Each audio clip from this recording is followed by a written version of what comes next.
नमस्कार, हमारे IGNOU audio books channel पर आपका स्वागत है। इंदिरा गांधी राष्ट्रीय मुक्त विश्वविद्यालय। Hi, welcome to our channel of IGNOU audio books, Indira Gandhi national open university, school of education, SOE। विद्यालय नेतृत्व और प्रबंधन में स्नातकोत्तर डिप्लोमा, PGD-SLM, हिंदी, MES 004 प्रमुख शिक्षक बतौर विद्यालय प्रमुख। ब्लॉक 1 विद्यालय प्रमुख का संक्षिप्त विवरण। यूनिट 1 शिक्षा के बदलते संदर्भ में विद्यालय की उभरती भूमिका। 1 एक प्रस्तावना। विश्व भर में होने वाले सामाजिक-आर्थिक परिवर्तनों का विद्यालयों पर महत्वपूर्ण प्रभाव पड़ रहा है। साथ ही साथ समाज में ऐसे बदलावों के दौर के बीचों बीच स्थानीय विद्यालय से लगाई जाने वाली उम्मीदों में भी बदलाव नजर आ रहा है। अभिभावक सहित सभी सहभागी संस्थान विद्यालय को उन्नति की तरफ उठाया जाने वाला पहला कदम मानते हैं।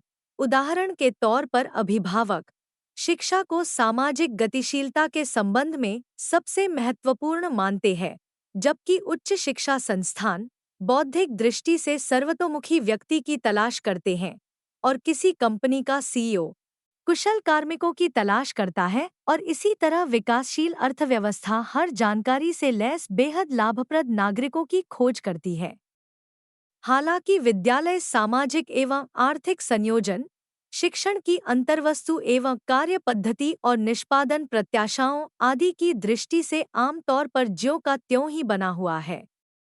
इस इकाई में हम परिवर्तनों की प्रकृति और विद्यालय पद्धति पर इनके प्रभाव के तरीकों की चर्चा करेंगे। हम परिवर्तनशील समाजों के संदर्भ में प्रधानाध्यापक की विद्यालय प्रमुख की भूमिका के बारे में भी चर्चा करेंगे। यह इकाई विषय को आत्मसात करने की दृष्टि से कुछ विशिष्ट बिंदुओं पर प्रकाश डालते हुए विद्यालय के भावी परिदृश्य पर ध्यान केंद्रित करती है। 1.2 उद्देश्य। इस इकाई को पढ़ने के बाद आप वर्तमान विद्यालयी संदर्भ को समझ सकेंगे, विद्यालय को प्रभावित करने वाले कारकों की गतिशीलता को समझ सकेंगे, विद्यालयी स्तर पर बदलाव की आवश्यकता को महसूस कर सकेंगे, बदलाव शुरू करने की प्रक्रिया का विश्लेषण कर सकेंगे और अपने विद्यालय में बदलाव की प्रक्रिया को ज्यों का त्यों अपनाकर या उसका अनुकूलन कर उसे लागू कर सकेंगे। 2 ऐसे 5 क्षेत्रों को सूचीबद्ध कीजिए जहां विद्यालय स्तर पर बदलाव नजर आया हो। 1.3 वर्तमान समय के विद्यालयी संदर्भ। विद्यालय के मौजूदा संदर्भ को समझने के लिए हमें सर्वप्रथम मुख्यतया वर्ष 1970 और 1980 के आर्थिक एवं सामाजिक संकटों से उत्पन्न बदलावों पर ध्यान केंद्रित करना जरूरी होगा। पिछले 10 वर्षों से शैक्षिक उपलब्धियों को आधार देने वाले परिवर्तनशील सामाजिक राजनीतिक संदर्भ का अध्ययन करने वाले लॉ एवं ग्रोवर 2000 निम्नलिखित उपलब्धियों को महत्वपूर्ण मानते हैं। उपभोक्तावाद का फैलाव, ग्राहक शक्ति और उपभोक्ता अभिविन्यास, ज्ञान क्रांति, सूचना युग और अधिगम समाज का विकास और जिसका पता सूचना विस्फोट और जीवन पर्यंत अधिगम पर जोर देने से चलता है। बढ़ते अंशकालिक लाभोन्मुख व्यवहार, विश्वव्यापी कड़ी प्रतिस्पर्धा का निरंतर विस्तार, व्यापार के ढांचे के रूप में विनियामक शक्ति का बढ़ता प्रयोग। 1.3 एक विद्यालयों को प्रभावित करने वाले सामाजिक-आर्थिक कारक। सामाजिक एवं आर्थिक दशाएं एक से दूसरे भौगोलिक क्षेत्र में या एक से दूसरे जिले में अलग-अलग होती हैं, लेकिन फिर भी कुछ ऐसी प्रवृत्तियां होती हैं जो विश्व भर में युवाओं के सामाजिक विकास और विद्यालय पद्धति को निरंतर प्रभावित करती हैं। आइए ऐसी कुछ प्रवृत्तियों की जांच करें जो विद्यालय में शिक्षा को प्रभावित करती हैं, और यह भी जानें कि विद्यार्थियों, परिवारों एवं समस्त राष्ट्रों पर दीर्घकालिक प्रभाव डालने वाले मुद्दों से विद्यालय किस सूझबूझ से निपटते हैं। परिवार एवं समाज। पारिवारिक संरचना बदलाव के दौर से गुजर रही है। अब पारंपरिक व्यभिभावक परिवार व्यवस्था अधिक प्रचलित नहीं है। अब ऐसे परिवारों की संख्या बढ़ रही है जहां ऐसे लोग मिलजुल कर एक ही छत के नीचे रहते हैं, जो समान परिवार के नहीं होते। इसी वजह से एक दूसरे के विचारों को समझना, आपसी सहयोग से काम करना, एक दूसरे को सम्मान देने का महत्व बढ़ता जा रहा है। इसके अलावा निम्न पारिवारिक आय और बढ़ती घरेलू हिंसा भी पारिवारिक स्थिरता को कमजोर कर रही है। निर्धनता। वैश्वीकरण से अमीरी और गरीबी के बीच की खाई गहराती जा रही है। कच्चे घरों में निम्न आमदनी वाले परिवारों के बच्चे और कम पढ़े लिखे माता पिता के बच्चों का अनुपात कई गुना बढ़ने की संभावना है। बेघर बच्चे। हाल ही के अध्ययनों के अनुसार बेघर लोगों की आबादी में बच्चों एवं युवाओं की संख्या तेजी से बढ़ रही है। विद्यालय शिक्षा पर इसके गंभीर प्रभाव पड़ा है।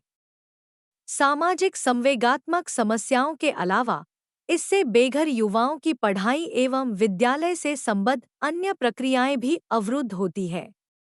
इस समूह में नशीले पदार्थों का सेवन और मदिरापान करने वाले एवं अपराधों से लिप्त किशोरों की संख्या अधिक है। नशीले पदार्थों का सेवन एवं मदिरापान। सिगरेट पीना और नशीले पदार्थों का उपयोग जैसा हर्षोन्माद की तरह ही तेजी से बढ़ रहा है। अध्ययनों ने दर्शाया है कि किसी भी सामाजिक-आर्थिक पृष्ठभूमि वाले बेहद संवेदनशील युवाओं को मदिरापान जैसे अपने व्यवहार के कारण बहुविध समस्याओं का सामना करना पड़ता है और ये बच्चे न सिर्फ माता-पिता बल्कि विद्यालय से भी नाखुश रहते हैं। जातीय एवं नृजातीय संबंधी परिवर्तन। बढ़ते पलायन के फलस्वरूप विद्यालयों में विविध जातियों एवं पृष्ठभूमियों के बच्चों की तादाद तेजी से बढ़ी है। इसी वजह से विद्यालय क्या पढ़ाते हैं, कैसे पढ़ाते हैं और अभिभावकों से कैसे संप्रेषण करते हैं, अर्थात इन सभी पहलुओं में उनसे बदलाव लाने की उम्मीद की जाती है। अध्यापकों को अपने नृजातीय एवं सांस्कृतिक पूर्वाग्रहों की भी जांच करने की आवश्यकता है और इन सभी बातों को पाठ्यचर्या में सम्मिलित करना जरूरी है, ताकि सभी स्तरों पर पाठ्यचर्या में इन बातों की झलक स्पष्ट हो। प्रौद्योगिकी। अधिक सूचना तक आसान पहुंच का अर्थ है कि कक्षा में अध्यापक के अलावा ऐसे बहुत से अन्य स्रोत भी हैं जहां से सूचना की प्राप्ति संभव है। अध्यापक के लिए इसका अर्थ अनुदेश की प्रभाविता को बढ़ाने के लिए उभरती प्रौद्योगिकियों का उपयोग करना है। समुचित उपयोग की दृष्टि से प्रौद्योगिकी को विकसित करना छात्रों एवं अन्य शिक्षार्थियों के लिए बड़ी चुनौती है। अध्ययन के बदलते क्षेत्र। सूक्ष्मजीव विज्ञान, जैव प्रौद्योगिकी एवं कंप्यूटर अनुप्रयोग जैसे पाठ्यक्रमों की मांग काफी बढ़ गई है। इनसे संबंधित प्रमाण पत्र और डिप्लोमा पाठ्यक्रम रोजगार बाजार में होने वाले नए परिवर्तनों के ज्ञान को अद्यतन करने की आवश्यकता बन गए हैं। अतः विद्यालयी पाठ्यचर्या में बदलाव लाने और इसे रोजगार बाजार की आवश्यकताओं के अनुरूप परिवर्तित करने पर जोर दिया जा रहा है। इसी वजह से विद्यालयी स्तर पर आपदा प्रबंधन, अतिथि सत्कार प्रबंधन, परिचालन प्रबंधन, सॉफ्टवेयर, इंटरनेट और वेब डिजाइनिंग आदि की प्रस्तुति की जा रही है। वैश्वीकरण की वजह से विदेशी भाषाओं में पाठ्यक्रम प्रस्तुति पर भी जोर दिया जा रहा है। रोजगार बाजार का प्रभाव। रोजगार बाजार ने न सिर्फ इस बात को प्रभावित किया है कि क्या पढ़ाया जाना चाहिए, बल्कि मूल्य पद्धतियों पर भी इसका प्रभाव पड़ा है। प्रतिस्पर्धा बेहद कड़ी है और इससे कार्य नैतिकता प्रभावित होती है और काम का बोझ भी इतना बढ़ जाता है कि युवा पेशेवर शीघ्र हताश हो जाते हैं। आज के समय में बहुराष्ट्रीय कंपनियों में युवा पेशेवरों को दी जाने वाली उच्च तनख्वाह से जहां युवाओं को तरक्की मिली है, वहीं उनकी जीवन शैली में भी भारी बदलाव आया है। इससे इस मत को बल मिला है कि आगे बढ़ने के लिए अच्छी अंग्रेजी लिखना बटा बोलना आज के समय में बेहद जरूरी है और साथ ही साथ कंप्यूटर का ज्ञान होना भी अनिवार्य है। इस संकल्पना के आधार पर सफलता प्राप्त करने के लिए अंतिम परीक्षाओं में सफलता के लिए विद्यालय संबंधी अध्ययन अध्यापन के स्थान पर गाइड्स का सहारा लेना बेहद जरूरी हो गया है। रोजगार की प्राप्ति में विज्ञापन एवं मीडिया की भी मुख्य भूमिका है। भावी रोजगार प्राप्तकर्ताओं को पहले से पता होता है कि ये किस प्रकार की कंपनी में रोजगार और कितनी तनख्वाह पाएंगे। इससे ऐसी परीक्षाओं में अच्छे अंक प्राप्त करने के लिए अत्यधिक दबाव होता है, जो वर्तमान अध्ययन अध्यापन प्रक्रिया को प्रतिबिंबित करते हैं। इसके अन्य निहितार्थ हैं। विद्यार्थियों को क्या चाहिए? अब वे इस बारे में बेहद जागरूक हैं, क्योंकि अब अध्यापक के अलावा सूचना प्राप्ति के उपलब्ध स्रोत अनेक हैं। शैक्षिक भ्रमण या पुस्तकालय जाना धीरे धीरे अनावश्यक नजर आ रहा है। आज की शिक्षा अंतर्वस्तु की बजाय कौशल आधारित अधिक है। आज के समय में व्यावसायिक बटा रोजगार उन्मुख पाठ्यक्रमों की भरमार है और वाणिज्यीकरण शिक्षा के व्यवहारवादी मूल्य का महत्व निरंतर बढ़ता जा रहा है। विद्यार्थी ऐसे अंशकालिक पाठ्यक्रमों के चयन की ओर प्रवृत्त हैं, जो उनके कौशलों को बेहतर बनाने में सहायक हैं। अध्यापकों को अब दर्शनशास्त्री की बजाय प्रौद्योगिकीविद अधिक समझा जाने लगा है। क्या शिक्षा की वर्तमान पद्धति प्रभावी है? स्थानीय विद्यालय के स्थानीय एवं वैश्विक संदर्भ की जांच करने के बाद आइए अब जांच करें कि क्या शिक्षा की वर्तमान पद्धति इन बदलावों से जूझने में पर्याप्त रूप से प्रभावी है भी या नहीं। जब प्रधानाचार्यों, वरिष्ठ अध्यापकों और विद्यार्थियों से यह प्रश्न पूछा गया तो उनका कहना था कि अध्यापकों के महत्व का मूल्यांकन उनके विद्यार्थियों की उपलब्धि यानी उन्हें मिले अंकों को देखकर किया जाने लगा है। यह पद्धति इसलिए भी अप्रभावी है क्योंकि बहुत कुछ बहुत जल्द बहुत व्याकुलता से प्राप्त होता है। विद्यार्थी अध्यापक अनुपात में आए असंतुलन से पता चलता है कि विद्यार्थियों का अपने अध्यापकों के प्रति कोई लगाव नहीं है। पाठ्य विवरण आज की जरूरतों के अनुकूल नहीं है, अंतः वैयक्तिक कौशल विकसित नहीं किए जा रहे और विद्यार्थियों में नैतिक मूल्यों का अभाव है। सरस्वती देवी, सीनियर विद्यालय प्रधानाचार्या। अध्यापकों को अब शिक्षाविदों की बजाय प्रौद्योगिकीविद अधिक माना जाने लगा है। शिक्षा जीवन के संबंध में अधिक समेकित एवं समग्रवादी दृष्टिकोण की बजाय व्यावसायिक व्यवहारों के लिए पूर्वनिर्मित उत्तरों की ओर निरंतर उन्मुख है। शिक्षार्थियों की क्षमताओं को बेहतर बनाने की बजाय इन्हें जरूरत के अनुकूल बनाया जा रहा है। शिक्षा का वाणिज्यीकरण चारों ओर व्याप्त है और इसी वजह से माता-पिता अपने बच्चों के भविष्य को ध्यान में रखकर उनके बारे में सही निर्णय नहीं ले पा रहे हैं, जैसा कि प्रश्न पत्रों की प्रकृति से नजर आता है। शिक्षा पद्धति श्रेष्ठ या औसत से निम्न स्तर के लोगों की आवश्यकताओं पर लक्षित नहीं है। व्यक्ति विशिष्ट या सर्जनात्मक शिक्षा की गुंजाइश नहीं रही है। लिखने एवं बोलने में कल्पनाशीलता की अच्छी खासी कमी देखने में आ रही है। अदबीज पढ़ाई छोड़ने वाले छात्रों की दर तेजी से बढ़ रही है और नैतिक मूल्यों में गिरावट आ रही है। छात्रों के व्यवहार को देखकर इसका पता चलता है। इस पद्धति के लाभार्थियों में विज्ञान एवं इंजीनियरी समूह के गिनेचने ही शामिल हैं। यास्मीन, माध्यमिक विद्यालय अध्यापिका। इस शिक्षा पद्धति से समान सोच वाले विद्यार्थियों की ही उत्पत्ति नजर आ रही है। मैं स्वयं को भी इस रूढ़िबद्धता से जूझने के योग्य नहीं पाता। शिक्षा बेहद संकीर्ण नजर आ रही है। पदोन्नति योग्यता की बजाय आयु आधारित है। अवसर अंकों पर निर्भर करते हैं, इसलिए 98% या 99% तक अंक लाने पर जोर है और अन्य पहलुओं को पूर्णतया अनदेखा कर दिया जाता है। मेरा मानना है कि मेरी सृजनात्मक योग्यताओं को परीक्षा के माध्यम से नहीं परखा जा सकता क्योंकि शिक्षा बेहद संकीर्ण दृष्टिकोण पर टिकी है। मैं वह विषय नहीं चुन सकता जिसे मैं आगे सीखना चाहता हूँ और मेरी वास्तविक परख कैसे की जाए, इस संबंध में मेरा कोई महत्व नहीं है। शिक्षा से मुझे अपने रोजमर्रा के जीवन के कौशलों को विकसित करने जैसे रोजमर्रा के कामकाजों और संकटों से उभरने में कोई सहायता नहीं मिलती है। हरी शिवरमन, हाई स्कूल विद्यार्थी। यदि कोई बदलाव न किया जाए तो वर्ष 2025 में इसके बेहद खराब परिणाम होंगे। यदि शिक्षा पद्धति में कोई परिवर्तन नहीं किया जाता तो आइए ऐसी भावी स्थिति के परिणामों पर विचार करें। हम वर्ष 2025 में कोई परिवर्तन नहीं वाली स्थिति को मान कर चलते हैं।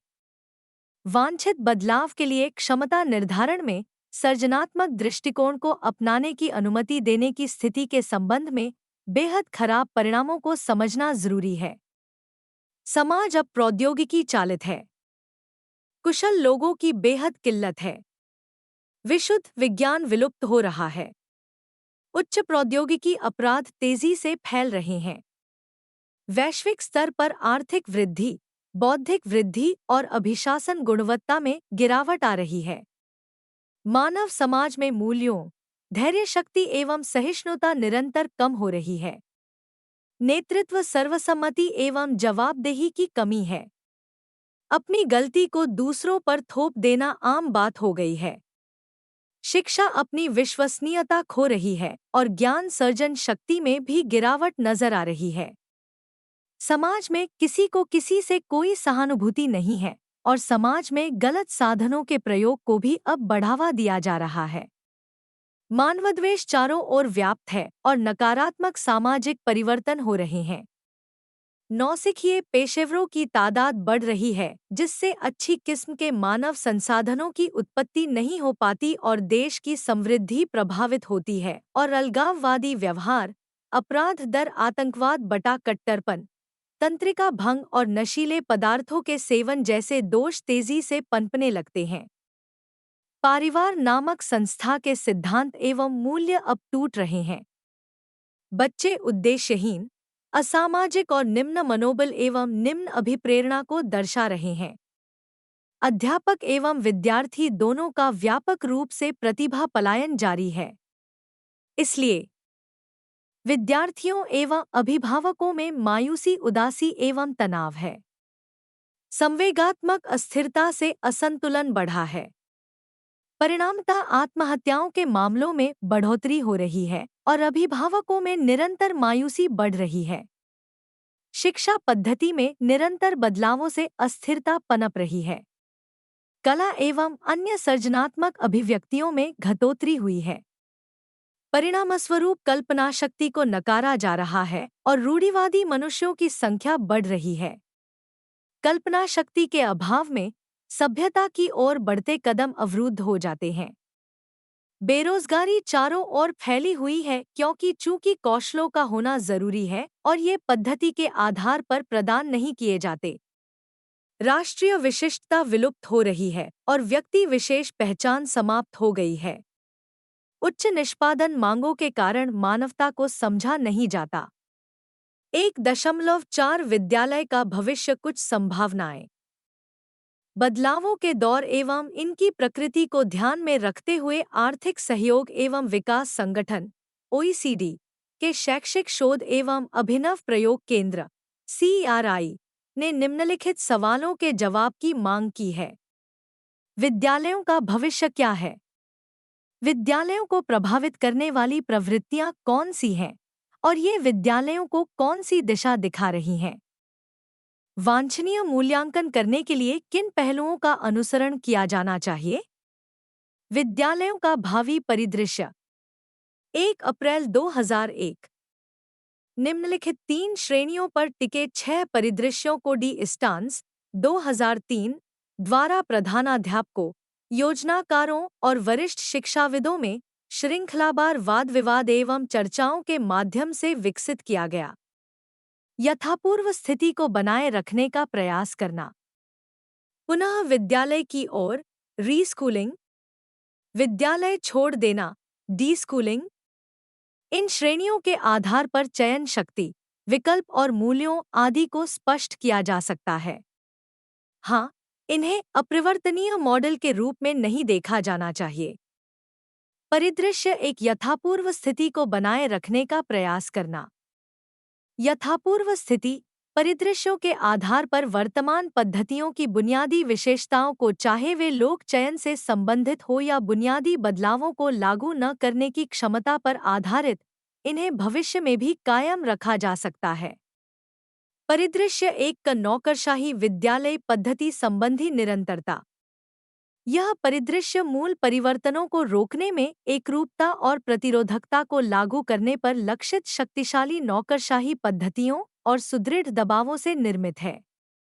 नेतृत्व और प्रबंधन संबंधी निहितार्थ।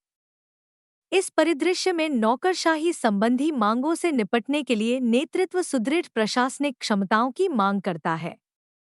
यह विशेष रूप से सीमित संसाधनों को ध्यान में रखते हुए विद्यालय नामक स्थान में उभरने वाले सभी निहित प्रतिस्पर्धी स्वार्थों से जूझने की योग्यताओं की मांग करता है। सुस्थापित कार्यों के लिए मानवीय या वित्तीय जैसे नए संसाधन उपलब्ध नहीं हैं। नए कार्यों को निरंतर इनमें सम्मिलित किया जा रहा है। जवाबदेही संबंधी दबाव काफी अधिक है और इसमें प्रबंधन वर्ग की समय एवं ऊर्जा काफी खर्च होती है। परिदृश्य 1 का अध्यापक पलायन, विनम्रता का रुख, teacher exodus the meltdown scenario. इस परिदृश्य में आय, अध्यापकों की कमी। 2. शिक्षण का तेजी से जीर्ण, एजिंग, व्यवसाय का रूप लेना। 3. अध्यापक की कुंठाओं से उत्पन्न कठिनाइयां तथा 4. कहीं और जगह बेहतर रोजगार प्राप्ति के लिए स्नातकों को प्राप्त होने वाले आकर्षक अवसरों के कारण उत्पन्न समस्याओं पर ध्यान केंद्रित किया गया है।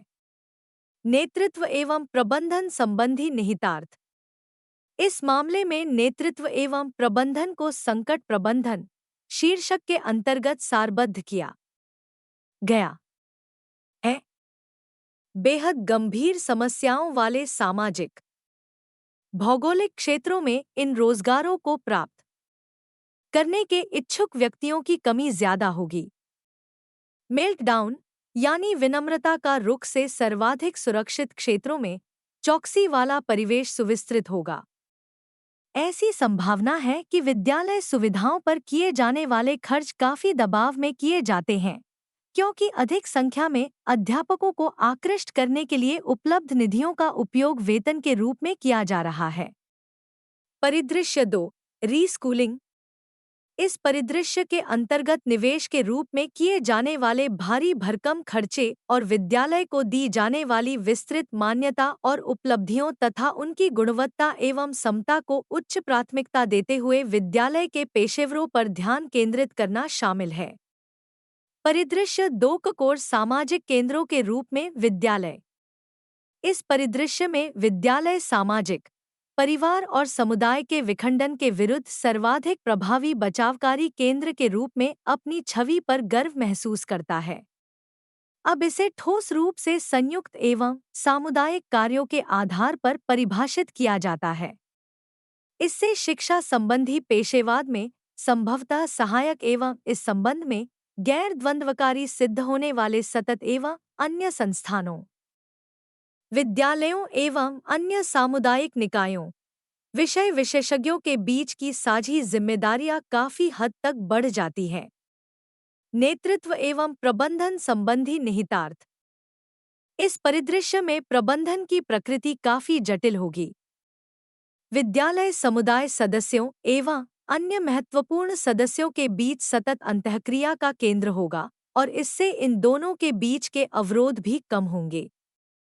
औपचारिक अधिगम कार्यक्रमों को विविध प्रकार के अन्य कार्यकलापों से जोड़ना पर्याप्त रूप से चुनौतीपूर्ण होगा। साथ ही साथ नेतृत्व भी इसी वजह से और अधिक विभाजित एवं संयुक्त प्रकार का होगा और इसमें संकीर्ण दृष्टिकोण वाले लोगों की तादाद कम होगी। स्थानीय, राष्ट्रीय और अंतर्राष्ट्रीय स्तर के सुविकसित सहयोगपरक ढांचों से ऐसे परिदृश्य में अवसंरचनाओं के प्रबंधन सहित चुनौतीपूर्ण किस्म के प्रबंधन को सुगम बनाने के लिए समृद्ध संसाधन उपलब्ध होंगे। परिदृश्य 2 लक्षित अधिगम संगठनों के रूप में विद्यालय। इस परिदृश्य में उच्च सांस्कृतिक विविधता, नवीनता, प्रयोगमूलक परिवेश में विद्यालयों को ठोस ज्ञान के आधार पर सुदृढ़ किया जाता है। नई किस्म के मूल्यांकन एवं सक्षमता संबंधी मानदंडों पर अधिक ध्यान दिया जाता है। जनसंचार के अधिगम संबंधी पारंपरिक, नवीन एवं अन्य किस्म के साधनों के साथ साथ सूचना एवं संचार प्रौद्योगिकियों (आईसीटी) का भरसक प्रयोग किया जाता है। सभी मुख्य विद्यालयों में ज्ञान प्रबंधन इन्हें दिए जाने वाले अधिगम संगठन नामक शीर्षक की पुष्टि करता है और इसी वजह से अवसरों की समानता को मानदंड माना जाता है और जहां यह व्यापक रूप से तृतीयक शिक्षा एवं अन्य विविध संगठनों से जुड़ी नजर आती है। नेतृत्व एवं प्रबंधन संबंधी निहितार्थ। पेशेवर नेतृत्व नौकरशाही पद्धति के प्रशासनिक प्रयासों की जगह लेगा। विद्यालय के अधिगम संगठन के रूप में यहाँ की सोपानिक संरचनाएं एकदम सपाट होगी और जहाँ टीम और नेटवर्क की भूमिका होगी जिसे आज के समय में किन्हीं विशिष्ट व्यक्तियों द्वारा ही निभाया जाता है। गुणवत्ता संबंधी मानदंड एवं औपचारिकता भी स्थानीय या उच्च स्तरों पर पेशेवर संबंधी अंतःक्षेपों के विविध रूपों के माध्यम से सुलझाई जाने वाली गुणवत्ता संबंधी समस्याओं के निवारण के साथ साथ जवाबदेही के अधिक दंडात्मक रूपों का स्थान लेंगे। परिदृश्य 3D स्कूलिंग। परिदृश्य 3 को परिभाषित करने वाले प्रतिस्पर्धात्मक तंत्रों की तुलना में परिदृश्य 3 में सहयोगपरक नेटवर्क के विविधने रूपों का वर्चस्व अधिक होगा। परिदृश्य 3 का अधिगम नेटवर्क एवं नेटवर्क सोसाइटी संस्थागत प्रावधान से असंतुष्टि और विविध किस्म की मांगों को दी जाने वाली अभिव्यक्ति के फलस्वरूप विद्यालयों का रुख बहुविध अधिगम नेटवर्कों और सशक्त और सस्ती आईसीटी की ओर बढ़ता नजर आ रहा है। विद्यालय पद्धतियों को गैर संस्थागत रूप देना उभरते नेटवर्क समाज की महत्वपूर्ण विशेषता होगी। विविध सांस्कृतिक धार्मिक एवं सामुदायिक ध्वनियाँ बच्चों के लिए समाजी और अधिगम व्यवस्था की मांग करती हैं, जिसमें से कुछ बेहद स्थानीय और कुछ दूरस्थ शिक्षा एवं अंतर्देशीय नेटवर्किंग के प्रयोग से संबंधित है। नेतृत्व एवं प्रबंधन संबंधी निहितार्थ। चूंकि यह पद्धति अंतःसंबद्ध नेटवर्कों में परिवर्तित होती नजर आती है, इसी वजह से प्राधिकार एवं नेतृत्व भी काफी हद तक बंट जाते हैं। अधिकांश प्रशासनिक कार्य अब शैक्षिक प्राधिकारियों द्वारा किए जाते हैं और विद्यालयों को समाज के हितों में विशिष्ट व्यक्तियों एवं समूहों द्वारा अपने कब्जे में लिया जाता है और जो सीधे शिक्षार्थियों के नजदीक आने के लिए निजी शैक्षिक परियोजनाओं को विकसित करते हैं। शिक्षा के प्रबंधन को सरल रूप देने की बजाय यह बेहद जटिल बनता जा रहा है।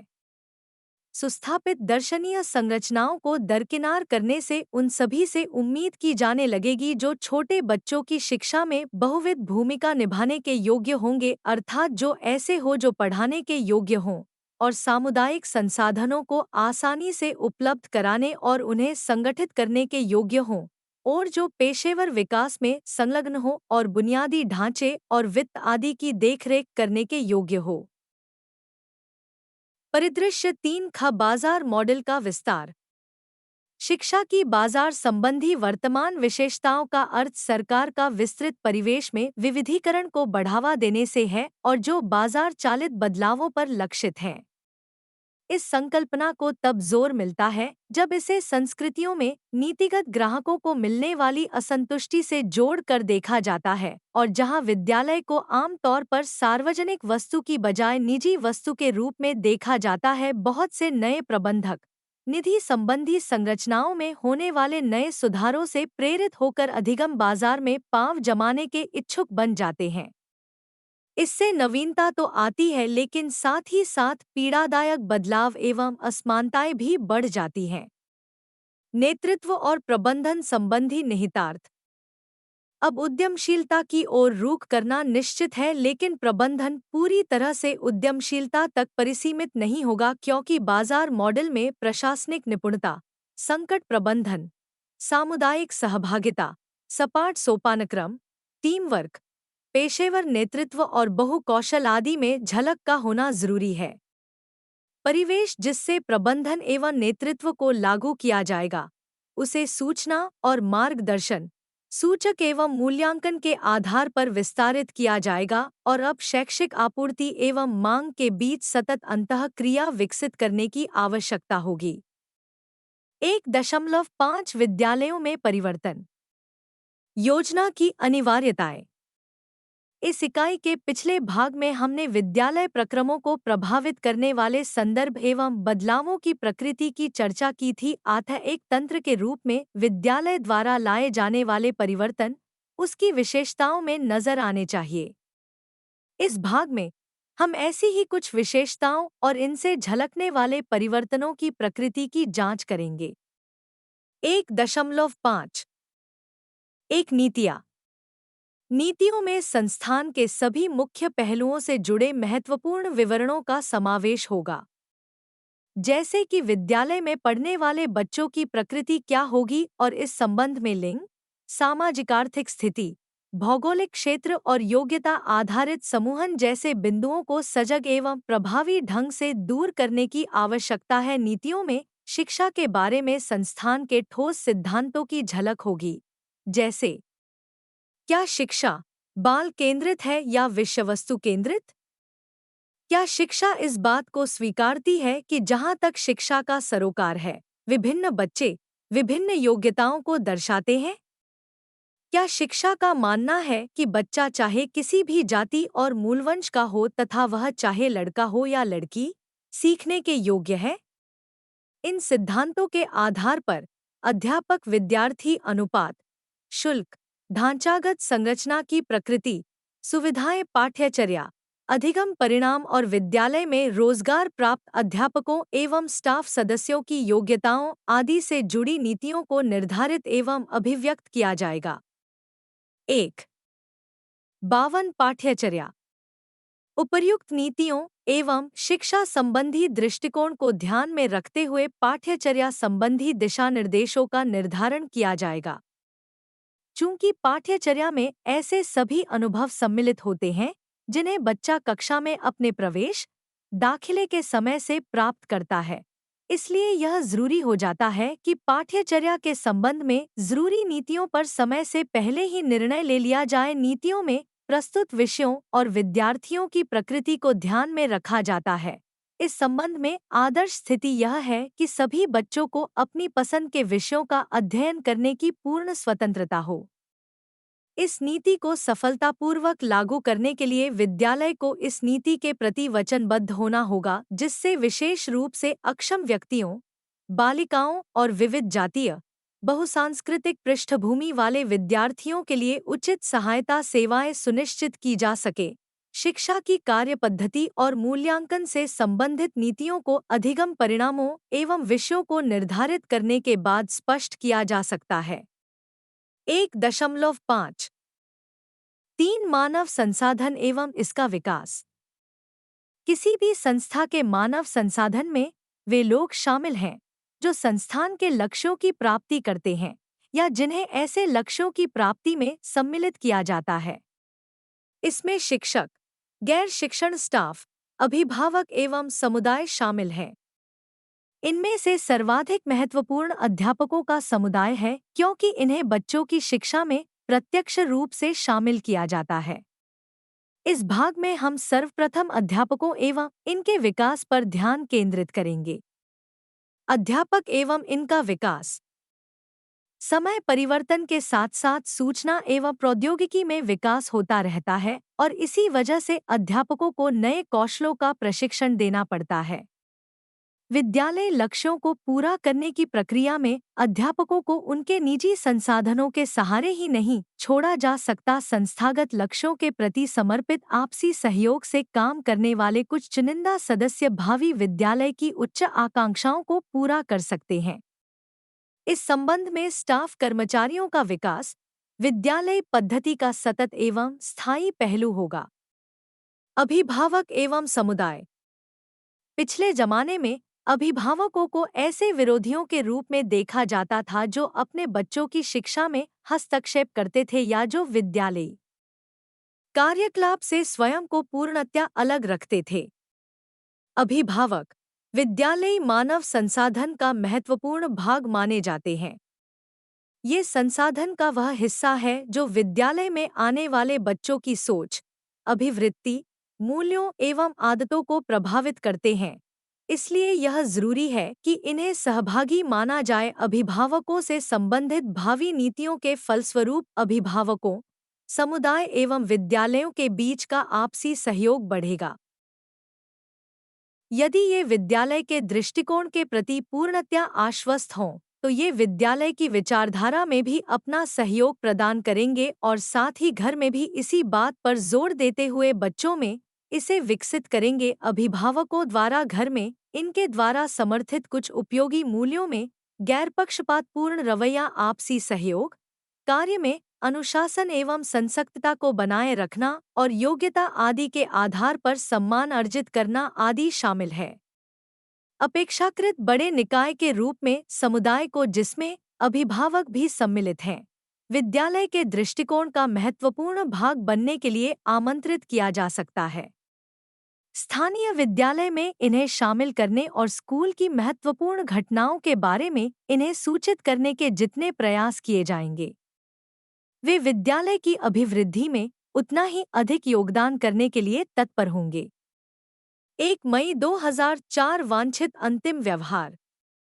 वांछित अंतिम व्यवहार में ऐसे वांछित परिणाम सम्मिलित हैं जिन्हें विद्यालय छोड़ने वाले बच्चों में देखने की चाहत रखता है। ऐसे अधिगम परिणामों में विद्यालय छोड़ने वाले बच्चों के ज्ञान, कौशलों और मूल्यों की प्रकृति सम्मिलित है और ये सभी बातें समान उच्च शिक्षा के संस्थानों, रोजगार बाजार और कर्मचारियों आदि की मांगों पर निर्भर करती है। आज के विश्व में विद्यार्थियों से यह जानने की उम्मीद की जाती है कि वे जो सीखना चाहते हैं उसे कैसे सीखते चाहते हैं, चयन करना कैसे सीखते हैं और ऐसे ज्ञान को एक दूसरे से कैसे जोड़ना चाहते हैं।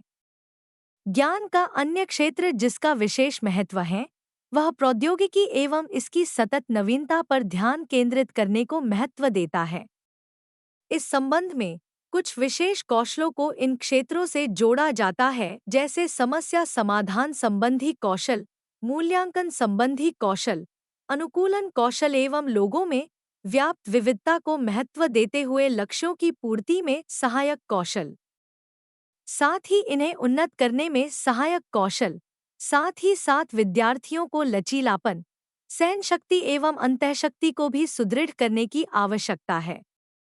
आज के विश्व में सौहार्दपूर्ण वातावरण बनाने में सहायक मूल्यों में जीवन के हर रूप को समझना, लोगों को महत्व देना और बेखौफ जीवन जीने के योग्य बनाना आदि शामिल है।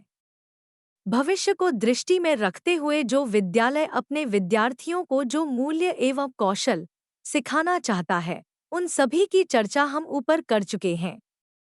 उपयुक्त परिवर्तन कर लेने के बाद वर्ष 2025 के विद्यालय भावी परिदृश्य।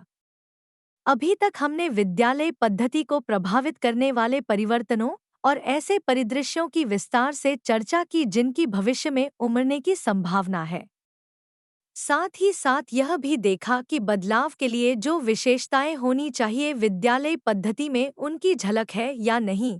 यदि हम मान लें कि विद्यालय ने आवश्यक बदलाव किए हैं, तो आइए इसी आधार पर हम वर्ष 2025 के विद्यालय के भावी परिदृश्य पर ध्यान केंद्रित करें और जांच करें कि यह कैसा नजर आता है। वर्ष 2025 में नीतियां एवं पाठ्यचर्या। वर्ष 2025 के विद्यालय के बारे में यद्यपि स्थान की दृष्टि से कुछ भी स्पष्ट नहीं है, फिर भी वहां ऐसा बुनियादी ढांचा अवश्य मौजूद होगा जहां अभिभावकों एवं अध्यापकों की भूमिकाएं स्पष्ट होंगी। वहां अध्यापक ऐसे सहायताकर्ता की भूमिका निभाएगा जहां छात्र स्वयं कार्य करके सीखने की प्रक्रिया से गुजरेगा। सभी बच्चों को विद्यालय में 7 वर्ष की आयु पूरी कर लेने पर ही प्रवेश दिया जाएगा। हर बच्चा अपनी रफ्तार से आगे बढ़ेगा और उसे कोई भी शारीरिक दंड नहीं दिया जाएगा। अध्यापक विद्यार्थी का अनुपात 1:10 होगा। आगे बढ़ने के रास्ते प्रचुर एवं विविध होंगे।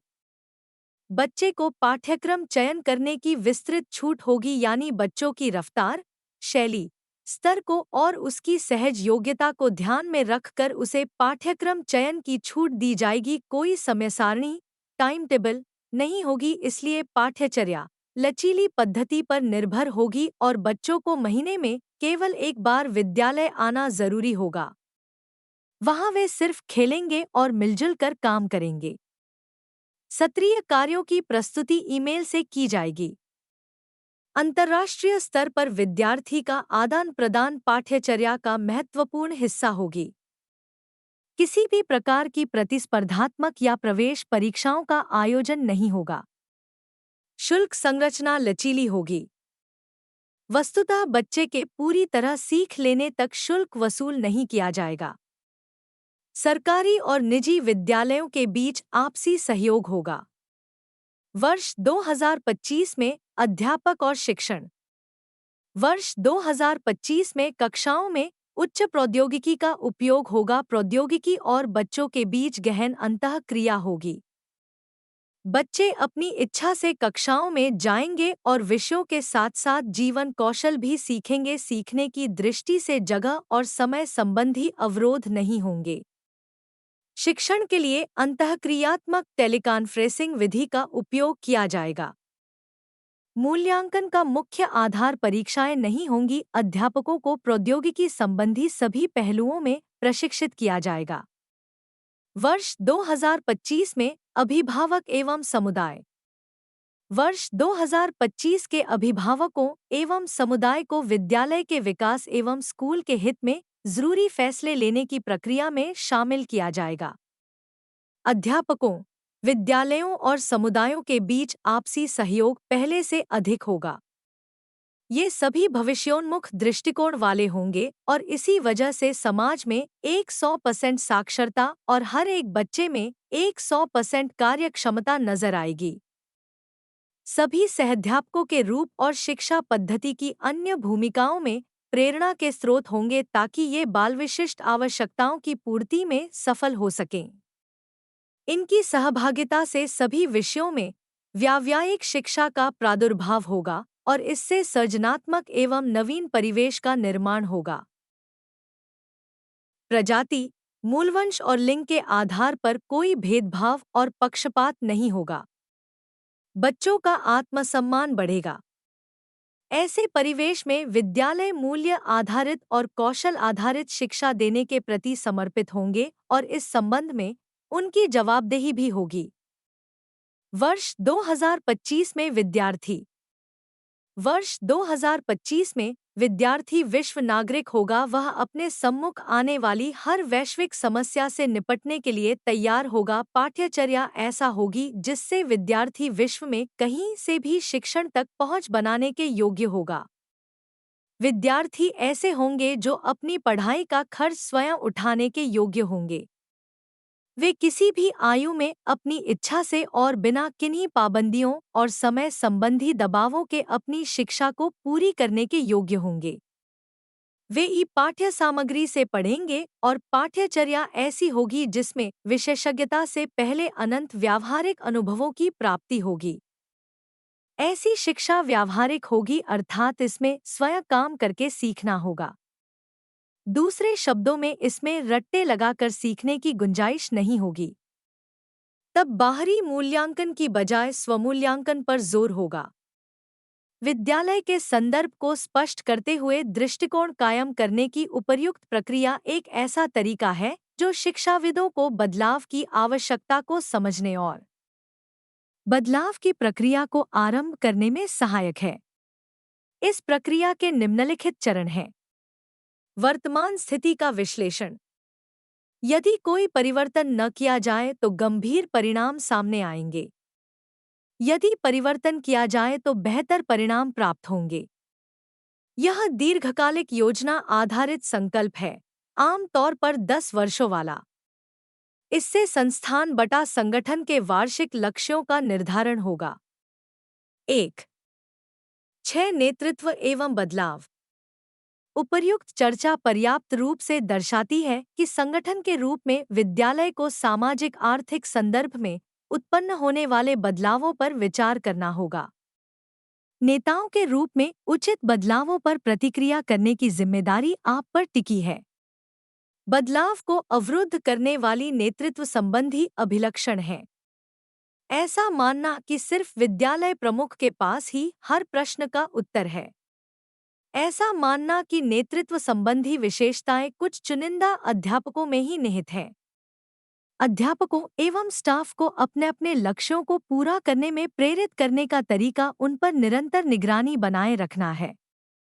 लोगों की गलतियों को रोकने और उनके कामों को बद से बदतर बनने से रोकने का तरीका उनकी गलतियों के दौरान उन्हें पकड़ना और उनका उदाहरण पेश करना है, ताकि दूसरे वैसी ही गलती करने की हिम्मत न करें। कुछ चुनिंदा अध्यापक ही विद्यार्थियों को प्रेरित कर सकते हैं और नेतृत्व की भूमिका इन्हीं को सौंपी जानी चाहिए। प्रेरित करने का तरीका गर्मजोशी वाला और प्रेरणादायक एवं प्रभावी भाषण देना है। जरूरी निर्णय सिर्फ विद्यालय प्रमुख द्वारा ही लिए जाने चाहिए। बैठक आदि के दौरान सवाल खड़ा करने या असहमति प्रकट करने को अवमानना समझा जाएगा और इसलिए दंड या उपेक्षा का विधान होगा। गोपनीयता बनाए रखने को एक अच्छा गुण माना जाएगा। परिवर्तन को सुगम बनाने वाली नेतृत्व संबंधी विशेषताएं हैं। ऐसा मानना कि सभी अध्यापक महत्वपूर्ण परिप्रेक्ष्य से संपन्न होते हैं और सभी परिप्रेक्ष्यों को सूत्र में पिरोने का काम विद्यालय के मुखिया का है। नेतृत्व संबंधी विशेषताएं विस्तृत रूप से विभाजित हैं। अलग अलग अध्यापक भिन्न भिन्न प्रकार की विशेषज्ञता से संपन्न होते हैं और अपने अपने विशिष्ट क्षेत्र के अग्रणी होते हैं। ऐसा मानना कि लोगों के लिए कार्य किसी भी खेल की भांति सहज क्रिया है और वे प्रेरणादायक परिवेश में स्वयं पर निगरानी रख सकेंगे, स्वयं को नियंत्रित कर सकेंगे और लाभप्रद नजर आएंगे। अध्यापक परिपक्वता का शिखर माने जाते हैं और प्रधानाध्यापक का कार्य ऐसी परिपक्वता की पहचान कर इस ओर उनकी वृद्धि को सुगम बनाना है। उत्तम प्रकार के जन प्रबंधन कौशल का अर्थ है कि जब छात्र सही पथ पर हों तो उन पर ध्यान केंद्रित करना अधिगम और परिपक्वता की सीढ़ी चढ़ते समय गलतियां करना स्वाभाविक है। प्रेरणा से आशय किसी को किसी कार्य की ओर मोड़ने से पहले उस कार्य के प्रति उसके मत में रुचि उत्पन्न करना है। संगठनात्मक श्रेणीक्रम पर जरूरी निर्णय सभी को लेने पड़ते हैं, लेकिन यह बात उनके प्राधिकारों के संदर्भ में निर्धारित नीतियों की स्पष्टता पर निर्भर करती है। प्राधिकारी संगठनात्मक संरचना में सर्वोच्च से निम्नतम बिंदु तक बंटे हुए हैं, लेकिन संगठन के प्रतिमानों या सैद्धांतिक आस्थाओं जैसे महत्वपूर्ण निर्णयों में संगठन के सभी सहभागियों को शामिल करना जरूरी है। पारदर्शिता एकमात्र ऐसा तरीका है जिससे कर्मचारी विद्यालय और विद्यालय के मुखिया को सम्मान देते हैं, क्योंकि इससे वे अपने पूर्वाग्रहों को दूर कर आपसी विश्वास से आगे बढ़ते हैं। 1. सारांश। विद्यालय की वर्तमान व्यवस्था विशिष्ट प्रकार की है। यद्यपि विद्यालयी स्तर पर बदलाव काफी धीमे और ज्यादातर अप्रभावी रहे हैं, फिर भी पिछले कुछ दशकों में स्थिति काफी बदल गई है। इस स्थिति के गंभीर परिणाम बेहद मंद रहे हैं और इसी वजह से वांछित बदलाव लाना जरूरी है। विद्यालयों को अब बदलाव लाना होगा, अन्यथा वे अंततः निरर्थक सिद्ध हो जाएंगे। प्रधानाध्यापक एवं विद्यालय का अंतर्दृष्टि और साथ ही साथ इस दिशा में अध्यापकों के सतत प्रयास संगठनात्मक परिवर्तन लाने में सहायक होते हैं। विद्यालय के जिन पहलुओं में बदलाव लाना जरूरी है, उनमें नीतियाँ, पाठ्यचर्या, अध्यापक, उनका व्यावसायिक एवं वैयक्तिक विकास, अभिभावक एवं समुदाय और विद्यार्थी अधिगम परिणामों में बदलाव लाना बेहद जरूरी है। ऐसे बदलाव लाने वाला नेतृत्व ऐसी प्रक्रिया को सुगम बनाने वाला होना चाहिए और वही एकल रूप में संगठनात्मक लक्ष्यों की पूर्ति के लिए जन वचनबद्धता सुनिश्चित कर सकता है। धन्यवाद।